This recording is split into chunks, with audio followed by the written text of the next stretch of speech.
বাবা মাকে রাজি করাতে পারছেন না, বাবা মাকে রাজি করানোর জন্য আমি আপনাকে একটা বুদ্ধি দেই, খুব সহজ। সেটা হলো, আমি সহ আরো বিভিন্ন আলেমদের যথাসময়ে সন্তান উপযুক্ত হওয়ার সাথে সাথে তাকে বিবাহ দেওয়ার যে ফজিলত, মর্যাদা, গুরুত্ব, এই সংক্রান্ত যে সমস্ত বক্তব্য আমাদের আছে, এই বক্তব্যগুলো ইউটিউবে ছেড়ে ওয়াশরুমে চলে যাবেন, টয়লেটে চলে যাবেন।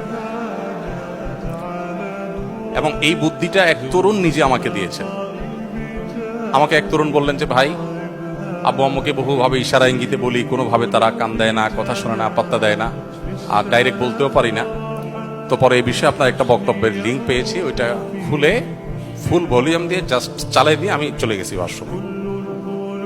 এই ফাঁকে আব্বু আম্মু শুনছেন। ওনার ফলাফল কি হয়েছে সেটা আমি জানি না, বেচারা কপালে বিয়ে জুটেছে কি জুটেনি সেটা আমি জানি না, তবে চেষ্টা করেছেন তরুণ, এবং বুদ্ধিটা আমার কাছে বেশ ভারী পছন্দ হয়েছে, সেজন্য আপনাদের সাথে শেয়ার করলাম। আর এর বাইরে ওই যে বললাম যে এক রেস্টুরেন্টে এক যুবক তার বাবাকে হাত ধরে আমার কাছে নিয়ে আসছে, এতটা ফ্রি যদি হন আর কোনো জায়গায় নিয়ে আসতে পারেন আমার অফিসে আফতাবনগরে, ইনশাল্লাহ আমি সময় দেবো, বলা চাই ইনশাল্লাহ। তবে আমাদের অভিভাবকদের এই জিনিসটা খেয়াল করা উচিত, আমাদের সন্তানদের বিয়ের উপযুক্ত হওয়ার পর তাদের বিবাহ দেওয়ার জন্য যথেষ্ট আন্তরিক হওয়া উচিত।